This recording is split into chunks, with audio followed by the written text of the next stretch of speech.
Hello students, welcome back to SST with Apeksha. तो comment में आया था कि पावर शेयरिंग के कुछ इंपॉर्टेंट जो मोस्ट इंपॉर्टेंट टॉपिक्स है या जो क्वेश्चंस आ सकते हैं, ठीक है, तो वो मैंने इस वीडियो में ऐड करे हैं।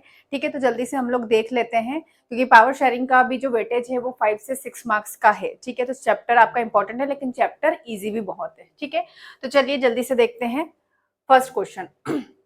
फर्स्ट क्वेश्चन है आपका, how did the Belgium government accommodate the social differences. अब आप सभी ने ये चैप्टर पढ़ा होगा, बहुत इजी चैप्टर है। ठीक है, तो क्या क्वेश्चन पूछा है कि जो बेल्जियम गवर्नमेंट थी उसने जो वहां के बेल्जियम के सोशल डिफरेंसेस थे उसको कैसे अकोमोडेट करके रखा। ठीक है, हमने पढ़ी है पूरी बेल्जियम की स्टोरी क्योंकि जो पावर शेयरिंग चैप्टर है वो किस पे बेस्ड है आपका, श्रीलंका पे और बेल्जियम की स्टोरी पे ही बेस्ड है। जब तक आपको स्टोरी नहीं पता होगी तब तक आप क्वेश्चन सॉल्व नहीं कर पाओगे। ठीक है, तो बेल्जियम में क्या था आपका, रीजनल डाइवर्सिटी थी, वहां पे फ्रेंच स्पीकर्स थे, ठीक है, डच स्पीकर्स थे और जर्मन स्पीकर्स थे। ये 3 कम्युनिटी रहती थी वहां पे। ठीक है, तो कैसे इन तीनों को हैंडल करा, क्योंकि वहां पे भी आपकी क्राइसिस मतलब टेंशन क्रिएट होने की, कम्युनिटी के बीच में टेंशन क्रिएट होने के चांसेस बढ़ गए थे और कॉन्फ्लिक्ट स्टार्ट हो गया था। मतलब टेंशन इमर्ज हुआ था वहां पे कब, 1960 से लेके 1970 तक। ठीक है, तो यहाँ पे हम लोग देखेंगे, the Belgian government has implemented a unique model to accommodate it social differences. ठीक है, तो जो बेल्जियन गवर्नमेंट थी हैज इम्प्लीमेंटेड यूनिक मॉडल लेके आई वो। ठीक है, सोशल जो डिफरेंसेस थे उनके लिए यूनिक मॉडल उस टाइम पे लेके आई थी। कब की बात है आपका, 1970 के बाद की बात है। ठीक, पहला क्या करा उन्होंने, बस हमको इसमें यही समझना है क्वेश्चन में कि बेल्जियम ने कैसे अपनी रीजनल जो डाइवर्सिटी थी, जो वहां पे अलग अलग डाइवर्स ग्रुप थे, उनको कैसे मनाया, क्या उन्होंने ऐसी चीजें करी कि जिससे सभी लोग खुश रह पाए बेल्जियम में। ठीक, तो पहला उन्होंने क्या करा आपका, इक्वल रिप्रेजेंटेशन। ठीक, फर्स्ट उन्होंने क्या करा है आपका, equal representation. Both Dutch and French speaking populations have equal representation in the central government. क्या करा बेल्जियम ने, डच स्पीकर जो थे अब फ्रेंच स्पीकर थे। ठीक है, हम लोगों को इनका एथनिक कंपोजिशन पता है कि आपका जो कंट्री थी उसमें आपका डच स्पीकर ज्यादा थे और जो इसकी आपकी कैपिटल थी ब्रसल्स थी, वहां पे आपका क्या थे, फ्रेंच स्पीकर ज्यादा थे और जर्मन तो बहुत ही कम थे, 1% थे, इसलिए हम उनकी बात नहीं करते। मेनली डच और फ्रेंच स्पीकर के बीच में ही टेंशन क्रिएट होने लग गया था। तो इन्होंने क्या करा, डच और फ्रेंच स्पीकिंग पॉपुलेशन या फ्रेंच स्पीकिंग पीपल को इक्वल रिप्रेजेंटेशन दिया, किसमें आपका, सेंट्रल गवर्नमेंट, यानी कि उन्होंने एक सरकार बनाई सेंट्रल गवर्नमेंट और उसमें इन दोनों को इक्वल रिप्रेजेंटेशन दिया। सेकेंड हम देखेंगे federal structure. Belgium is a federal state granting significant power to state government. Federal structure या फेडरल गवर्नमेंट कब होती है, जहां पे स्टेट गवर्नमेंट भी होती है। जैसे इंडिया भी क्या है आपका, फेडरल है, लेकिन इंडिया पार्शली या क्वासी फेडरल है। ठीक, अभी हम उस पर बात नहीं करेंगे। तो फेडरल स्ट्रक्चर मतलब Belgium federal is a federal state बना, granting significant power to state government. उसने स्टेट गवर्नमेंट को भी क्या दी, पावर दी, यानी कि सेंट्रल गवर्नमेंट भी थी और उसके बाद आपका स्टेट गवर्नमेंट भी थी। थर्ड हम देखेंगे independent state government. State government operate independently and are not subordinate to the central government. ठीक है, स्टेट गवर्नमेंट जो थी मतलब इंडिपेंडेंट स्टेट गवर्नमेंट बनाई उन्होंने। इसका मतलब था कि जो स्टेट गवर्नमेंट थी ऑपरेट इंडिपेंडेंटली, वो इंडिपेंडेंटली क्या करेगी, ऑपरेट करेगी and not subordinate to the central government. वो सेंट्रल गवर्नमेंट की क्या नहीं होगी, सबऑर्डिनेट नहीं होगी। मतलब वो अपने डिसीजन, इतनी उसको अधिकार था, इतनी पावर दी थी, ठीक है, कि वो अपने डिसीजन अगर कुछ लेना चाहे तो उसे सेंट्रल गवर्नमेंट से पूछने की जरूरत नहीं पड़ेगी, वो खुद अपने डिसीजन ले सकती है। नेक्स्ट इन्होंने क्या करा, कम्युनिटी गवर्नमेंट बनाई। There is a separate government for which. अब देखो, एक बना दी थी उन्होंने सेंट्रल, एक बना दी थी आपकी स्टेट। ठीक है, एक बनाई उन्होंने कम्युनिटी गवर्नमेंट जिसमें there is separate government for each language community handling culture and education matter. ठीक, तो अलग अलग, जैसे कि डच है, फ्रेंच है और आपका जर्मन है, तो इनकी एक अलग सेपरेट गवर्नमेंट थी जो लैंग्वेज कम्युनिटी को हैंडल करती थी, कल्चर को हैंडल करती थी और एजुकेशन मैटर को हैंडल करती थी। कि यदि किसी को लग रहा है, सपोज डच स्पीकर हूं मैं, मुझे लग रहा है कि बेल्जियम में मेरे साथ मतलब कहीं ना कहीं डिस्क्रिमिनेशन हो रहा है, तो फिर इसकी कंप्लेंट मैं कहाँ कर सकती हूँ, कम्युनिटी गवर्नमेंट की। तो ऐसे मैटर को कौन सॉल्व करेगा, आपका कम्युनिटी गवर्नमेंट सॉल्व करेगी। ठीक है, तो ये क्वेश्चन था। अब इसमें आपका, अगर आपने चैप्टर अच्छे से पढ़ा होगा तो इजीली आपको समझ में आ जाएगा कि ये यही पूछ रहा है कि बेल्जियम ने क्या स्टेप्स लिए। अब जब सबको इक्वल रिप्रेजेंटेशन दिया, उन्होंने स्टेट गवर्नमेंट में भी इक्वल रिप्रेजेंटेशन दिया था, जैसे कि अगर मान लो सेंट्रल में 20, सपोज 20 क्या है आपके फ्रेंच स्पीकर मिनिस्टर है, उसने 20 काउंट में अगर देखें तो 20 उन्होंने फ्रेंच स्पीकर मेंबर बनाए हैं, तो वैसे ही इक्वल आपके क्या होंगे डच स्पीकर। ऐसा नहीं है कि फ्रेंच 20 हो गए डच 21, मतलब बिल्कुल इक्वल रिप्रेजेंटेशन दिया था, बराबरी का हिस्सा दिया था, ठीक है। वैसे स्टेट गवर्नमेंट में भी उन्होंने इक्वल रिप्रेजेंटेशन दिया था, तो दोनों कम्युनिटी में कोई झगड़ा ही नहीं बचा था। वहीं हमने श्रीलंका को देखा था, तो श्रीलंका में उन्होंने सिन्हालास को प्रायोरिटी दी थी, इस वजह से इतना ज्यादा श्रीलंका में टेंशन क्रिएट हो गया और सिविल वॉर जैसे क्या हो गई वहां पे कंडीशन आ गई थी, ठीक है। तो ये एक बहुत अच्छा स्टेप माना जाता है। चलिए नेक्स्ट क्वेश्चन देखेंगे। नेक्स्ट क्वेश्चन है आपका, state any one step taken in Belgium to rule out the problem regional differences and culture diversity, ठीक है। अब ये क्वेश्चन आपका फर्स्ट क्वेश्चन से मिलता जुलता है, इसमें थोड़ा चेंज करके दिया है। क्या पूछा है आपको, ऐसी step taken in Belgium to rule out the problem regional differences and cultural diversities, ठीक है। कैसे उन्होंने इस चीज को सॉर्ट आउट करा, सबसे पहले मतलब मेन की क्या थी उनकी, तो देखेंगे हम। Equal representation is a central government is a की स्टेप, पहला जो की स्टेप था कि इक्वल रिप्रेजेंटेशन उन्होंने दिया। Belgium is to address regional difference and culture diversity, ठीक है, और इनको इक्वल एड्रेस किया रीजनल डिफरेंसेस को भी और कल्चर डाइवर्सिटीज को भी। Constitution mandated the number of Dutch and French speaking minister is the central government is equal. Constitution ने क्या कहा कि जो आपका सेंट्रल और स्टेट गवर्नमेंट होगी, वहां पे जो मिनिस्टर होंगे वो कैसे होंगे, इक्वल होंगे यहाँ पे। ये भी मैंने प्रीवियस क्वेश्चन में आपको बता दिया। Next, special law require support from a majority of members from each linguistic group for certain decision, यानी कि क्या ले सकते हैं, सर्टेन डिसीजन ले सकते हैं। स्पेशल लॉ बनाया जो जिसको सपोर्ट की रिक्वायर थी फ्रॉम अ मेजोरिटी मेंबर्स जो लिंग्विस्टिक ग्रुप के थे और सर्टेन डिसीजंस, ठीक है। अब यहाँ पे हम मेजोरिटी नहीं कह सकते, क्यों नहीं कह सकते, क्योंकि बेल्जियम में कैसा था कि डच स्पीकर आपका कंट्री में ज्यादा थे, लेकिन वहीं उल्टा क्या था, फ्रेंच स्पीकर ज्यादा थे कहाँ पे, ब्रसेल्स में, ठीक है। फिर state government have been granted significant powers operating independently of the central government, ठीक है। नेक्स्ट था जो स्टेट गवर्नमेंट थी have been granted significant power, उनको भी कुछ पावर क्या करी जो सिग्निफिकेंट, जो सिर्फ स्टेट गवर्नमेंट की पावर थी, ठीक है। उसमें आपका सेंट्रल गवर्नमेंट का कोई भी वो इंटरफेयर नहीं कर सकती थी। Operating independently of the central government, ठीक। Brussels has a separate government that ensure equal representation for both community. Brussels क्या थी, उसकी कैपिटल थी, राजधानी थी बेल्जियम की, तो वहां पे भी एक सेपरेट गवर्नमेंट बनाई गई और वहां पे भी दोनों कम्युनिटी को क्या दिया, इक्वल रिप्रेजेंटेशन दिया। बहुत सारे बच्चे पूछते हैं कि फिर जर्मन स्पीकर्स का क्या हुआ, तो जर्मन स्पीकर्स तो बहुत ही माइनर थे, बहुत ही कम थे, तो इसलिए उनकी इतनी बात नहीं की जाती। मेनली जो टेंशन क्रिएट हुआ था 1960 और 1970 के बीच में, वो किसके बीच में हुआ था, आपका डच स्पीकर्स और फ्रेंच स्पीकर। अब बेल्जियम में ऐसा क्यों है, क्योंकि बेल्जियम जो कंट्री है वो बॉर्डर शेयर करता है फ्रांस से, नीदरलैंड से, जर्मनी से, लग्जमबर्ग से, ठीक है। तो इसी वजह से यहाँ पे ये तीनों वेरिएशन देखने को मिलते हैं, ठीक।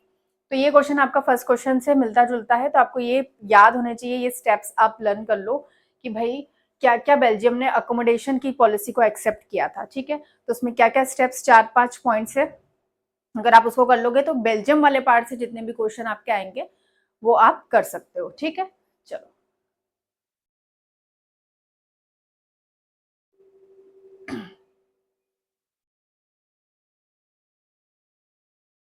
नेक्स्ट क्वेश्चन है हमारा, describe the horizontal power sharing arrangement, ठीक है। आप बताओ कि horizontal form of power sharing क्या होती है और कैसे अरेंजमेंट किया जाता है। अब नाम से ही समझ में आ रहा है हॉरिजॉन्टल है, तो यानी कि हॉरिजॉन्टल लाइंस कैसी होती है, सीधी ऐसी लाइन होती है, ठीक है। तो horizontal power sharing involve the distribution of power among various branches of government. अब इसमें अब पावर शेयरिंग हो रही है, तो यानी कि हॉरिजॉन्टली शेयर करने की बात हो रही है, लेकिन कैसे हॉरिजॉन्टली शेयर करते हैं, ठीक है।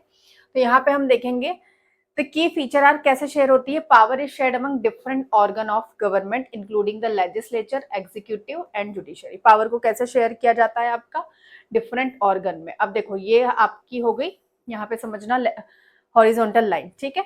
यहाँ पे आता है आपका लेजिस्लेचर या लेजिस्लेटिव, ठीक है। यहाँ पे आता है आपका एग्जीक्यूटिव और लास्ट आता है आपका जुडिशरी।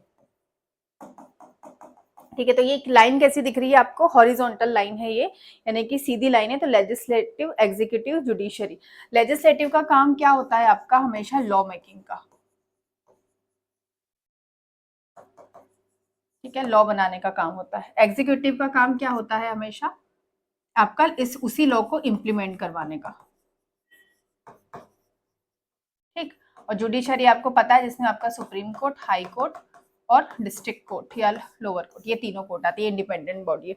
तो तीनों के पास पावर शेयर करी ना, किसी को लॉ बनाने की पावर दी है, फिर एग्जीक्यूट करवाने की पावर दी। कौन एग्जीक्यूट, सारे ऑफिसर्स जो होते हैं आईएएस आईपीएस, वो आपके इस वाले पार्ट में आते हैं, एग्जीक्यूटिव में। यहाँ आते हैं आपके एमएलए आते हैं लेजिस्लेटिव में, एमएलए और एमपीज आते हैं, मेंबर ऑफ पार्लियामेंट आते हैं, ठीक है। और जुडिशरी में तो आपके जो आपके इंडिपेंडेंट कोर्ट जब हम जाते हैं तो ये आपका हॉरिजॉन्टल है। Each organ exercise distinct power ensuring that in no single organ can dominate, मतलब एक भी organ dominate नहीं कर सकता है, तीनों के पास क्या है, आपकी equal power है, ठीक है। ये और चेक एंड बैलेंस की पॉलिसी पे काम करते हैं, ये इस पे नजर रख सकता है और ये इस पे नजर रख सकता है, ठीक है। तो तीनों क्या है आपके, तीनों एक दूसरे को बैलेंस करके चलते हैं, किसी के पास भी ज्यादा पावर है, किसी के पास भी कम पावर नहीं है, ठीक। तो ये आपका ये हो गया। वहीं यहाँ पे हम vertical form of power sharing भी समझ लेते हैं। वर्टिकल लाइन कैसी होती है आपकी, ऐसी लाइन होती है, ठीक है। तो वर्टिकल में होता है आपका, पहले आता है सेंट्रल गवर्नमेंट, ठीक है। सेकंड आती है आपकी स्टेट गवर्नमेंट,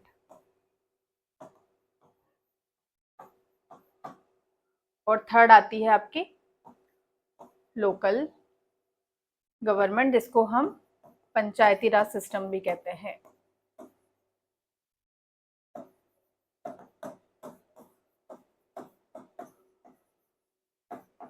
ठीक है, अब यहाँ देखो लाइन कैसी दिख रही है आपको, वर्टिकल लाइन दिख रही है। तो यहाँ पावर इक्वली डिवाइडेड नहीं है, सेंट्रल के पास ज्यादा पावर होती है, ठीक है, सेंट्रल गवर्नमेंट के पास, स्टेट गवर्नमेंट के पास थोड़ी उससे कम पावर होती है, इसकी सबऑर्डिनेट है, लेकिन कहाँ, इंडिया में, अभी हम ये इंडिया की बात कर रहे हैं।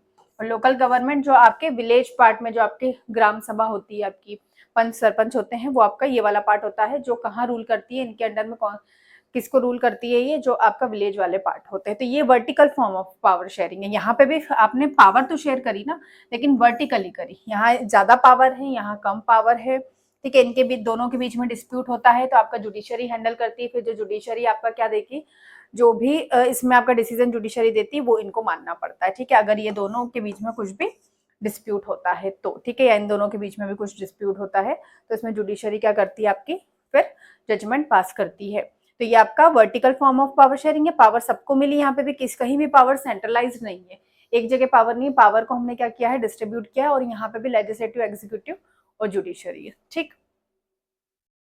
तो वर्टिकल आता है या हॉरिजॉन्टल आता है, तो आपको इसको करना है।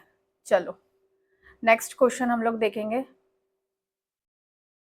Y is power sharing desirable, explain. आपको बताना है कि पावर शेयरिंग क्यों डिजायरेबल है, ठीक, क्यों अच्छी है, क्यों करना चाहिए पावर शेयरिंग। तो चैप्टर ही हमको किस लिए दिया है कि पावर का शेयर होना बहुत ज्यादा जरूरी है। अगर पावर क्या नहीं होगी, शेयर नहीं होगी, तो इसके क्या कॉन्सिक्वेंसेस हो सकते हैं। तो ये इसीलिए एनसीईआरटी में चैप्टर दिया गया है, इसलिए आपको दो स्टोरी से समझाया है, एक श्रीलंका की स्टोरी से, क्योंकि श्रीलंका ने पावर को शेयर नहीं करा, उसने एक ही कम्युनिटी को क्या दी, प्रेफरेंस दी, प्रिविलेज दी, ठीक है। तो उसको बहुत खराब रिजल्ट देखने को मिला। उसी कंट्री में लोग क्या होने लग गए, एक दूसरे को मारने लगे, सिविल वॉर जैसी कंडीशन आ गई, ठीक है। जो कंट्री थी उसका बहुत ज्यादा नुकसान हुआ। वही दूसरी आपको दी बेल्जियम, ठीक है। बेल्जियम ने क्या डिसीजन लिया, कैसे उसने दोनों कम्युनिटी को इक्वल रिप्रेजेंटेशन देके वहां पे कैसे शांति पीस को प्रमोट किया, ठीक। तो यहाँ पे पहले हम देखेंगे प्रिवेंट कॉन्फ्लिक्ट। अगर आप पावर शेयर कर दोगे तो ये रोकती है कॉन्फ्लिक्ट या रिड्यूस करती है कॉन्फ्लिक्ट को। It avoid fight between different groups by ensuring fair distribution of power. ये क्या करती है, अवॉइड करती है फाइट को, अगर आप पहले ही डिस्ट्रीब्यूशन कर दोगे। अगर घर में सपोज दो बच्चे हैं, ठीक है, अब आप एक ही बच्चे को क्या करोगे, सारा सब कुछ टॉय वगैरह ला के दे दोगे तो दूसरे को तो बुरा लगेगा ना, ठीक है। या फिर वो दोनों क्या करेंगे, आपस में झगड़ेंगे। वहीं आप पहले ही उनको इक्वल इक्वल चीज बांटोगे, सपोज कि चॉकलेट है तो दोनों को पहले ही डिस्ट्रीब्यूट कर दी, तो उनमें झगड़ा होगा नहीं, क्योंकि ना किसी को ज्यादा ना किसी को कम, जैसे बेल्जियम ने करा था। दोनों देखेंगे अरे यार दोनों के पास बराबर है, ठीक है, तो वो अपने अपने काम से मतलब रखेंगे। तो वहीं वैसे बेल्जियम ने करा था। तो पावर को आप पहले ही इक्वल रिप्रेजेंटेशन में फेयर डिस्ट्रीब्यूशन करोगे तो वे ये पहले ही कॉन्फ्लिक्ट को क्या कर देगा, रिड्यूस कर देगा या रोक देगा, ठीक। इंश्योर इक्वलिटी, इक्वलिटी को प्रमोट करता है या इंश्योर करेगा। नो सिंगल पर्सन और group get all the power making governance fair. कभी भी कोई भी सिंगल पर्सन के पास अगर पावर गई है तो उसने पावर का मिसयूज ही करा है, तो कोई भी सिंगल पर्सन क्या नहीं कर सकता है आपका, और group get all the power making governance fair. तो ये गवर्नेंस कभी भी फेयर नहीं बन सकती अगर सिंगल ग्रुप या सिंगल पर्सन को पावर मिलेगी। Third, strengthen democracy. Democracy को स्ट्रेंथ देता है। It allow different opinion to be heard and respected. ठीक है, ये अलाउ करता है कि दूसरों की भी जो आपके ओपिनियन है उसको सुनना चाहिए और उसको क्या करना चाहिए, रिस्पेक्ट करना चाहिए। तो डेमोक्रेसी को स्ट्रेंथ देता है। अब हमारे यहाँ पावर शेयर ही है इंडिया में, इतने ज्यादा डाइवर्स ग्रुप होने के बाद भी किसने, गुजराती अलग है, बंगाली अलग है, मराठी अलग है, लैंग्वेज के बेसिस पे है, रिलीजन के बेसिस पे है, ठीक है, तो प्रमोट करते हैं, ठीक है। तो डेमोक्रेसी है लेकिन अच्छे से सब लोग रह रहे हैं ना, क्योंकि पावर को क्या किया गया है, हम लोगों ने पहले ही डिस्ट्रीब्यूट कर दिया है। फोर्थ है आपका प्रमोट यूनिटी। यूनिटी को क्या करता है, प्रमोट करता है। Help maintain piece and harmony in a diverse country. Unity को प्रमोट करना कि हेल्प करता है, मेंटेन करता है पीस को एंड हार्मोनी और डाइवर्स कंट्री, ठीक। तो प्रमोट करेगा यूनिटी को। आप पावर को शेयर कर दोगे तो क्या हो जाएगा, शांति होगी और लोग लड़ेंगे नहीं कि ठीक है भैया सब अपना अपना काम कर रहे हैं, सबको बराबर सीट मिल गई, सबको बराबर इक्वल रिप्रेजेंटेशन मिल गया। Better decision making involve more people leading to balanced and wise decision. ठीक है, बेटर डिसीजन तो होगा, आप ज्यादा लोगों को पावर शेयर करोगे, सबको आप रिस्पेक्ट करोगे तो सब अपना अपना ओपिनियन देंगे, उसमें से हो सकता है कुछ अच्छे ओपिनियंस मिल जाए, कुछ अच्छे रिजल्ट मिल जाए। तो लीडिंग करता है तो एक अच्छा डिसीजन निकाल सकते हैं, ठीक है, अच्छा डिसीजन को लीड करता है, बैलेंस डिसीजन को, ठीक। तो यहाँ पे ये सारा, अब इसमें आपका आता है अधिकतर आपका जो एनसीईआरटी दिया है उसमें लिखा है प्रूडेंशियल रीजन और मोरल रीजन, ठीक है, ये दोनों बताना है आपको, प्रूडेंशियल और मोरल रीजन, ठीक।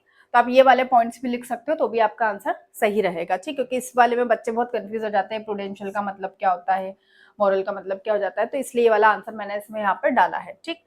अब नेक्स्ट क्वेश्चन हम लोग देखते हैं।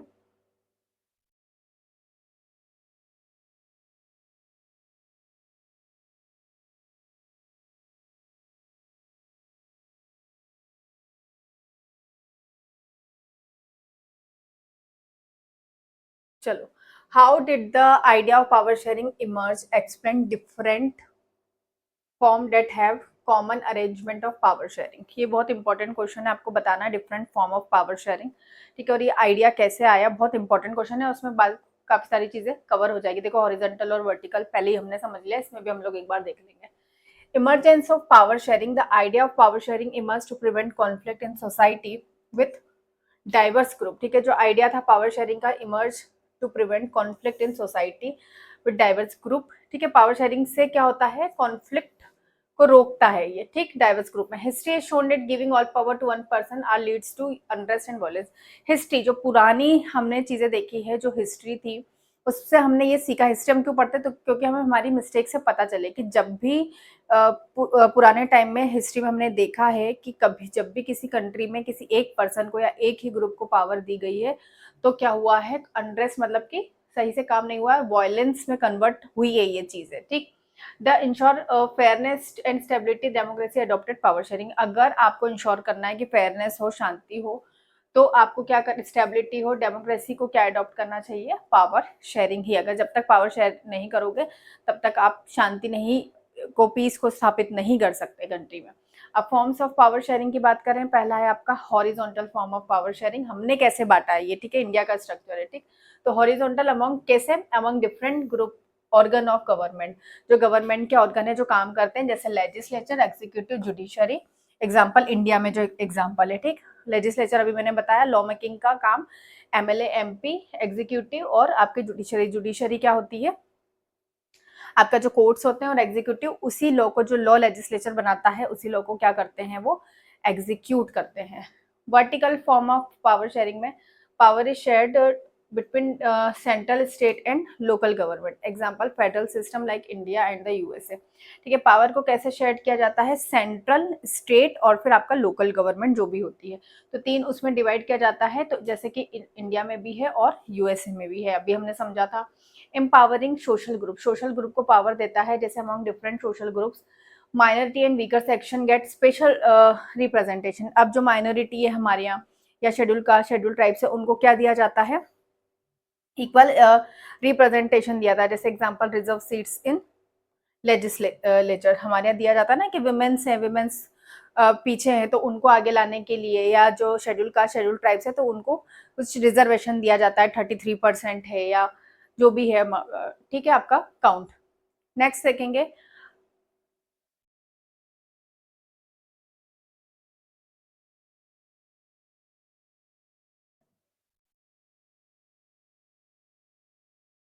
Among political parties and pressure group. और हमने पावर को कैसे बांटा है, पॉलिटिकल पार्टीज और प्रेशर ग्रुप में। Different political party share, different political party share power and the interest group influence decision, example coalition government, this system ensure fairness, stability and democracy। ठीक है, डिफरेंट पॉलिटिकल पार्टीज जो है उनको भी हम क्या देते हैं, पावर देते हैं, तभी तो वो इलेक्शन में कंटेस्ट करती है, पार्टिसिपेट करने के बाद क्या करती है, अपना गवर्नमेंट को फॉर्म करती हैं और डिसीजन लेती हैं। जैसे कि कोलाइशन गवर्नमेंट एक एग्जांपल है, जिसमें छोटी छोटी पार्टी मिलके क्या बनाती हैं, एक बड़ी पार्टी बनाती है और फिर वो क्या करती हैं, इलेक्शन में पार्टिसिपेट करती है। This system ensure fairness, stability and democracy. यही सिस्टम क्या इंश्योर करता है, इससे फेयरनेस मतलब कि सही तरीके से काम होगा, स्टेबिलिटी भी रहेगी, जो आपकी गवर्नमेंट है वो स्टेबल रहेगी, बार बार टूटेगी नहीं या चेंज नहीं होगी।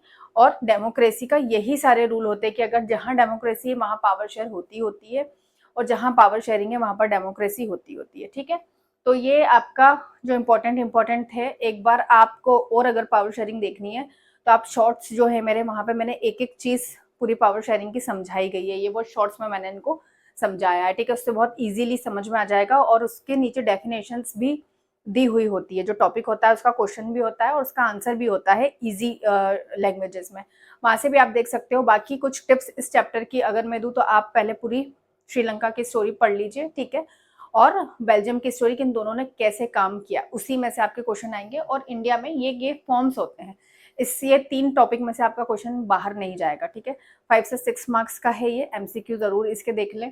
ठीक है, कोई भी डाउट आता है तो कमेंट सेक्शन में पूछिए। मिलते हैं नेक्स्ट वीडियो में।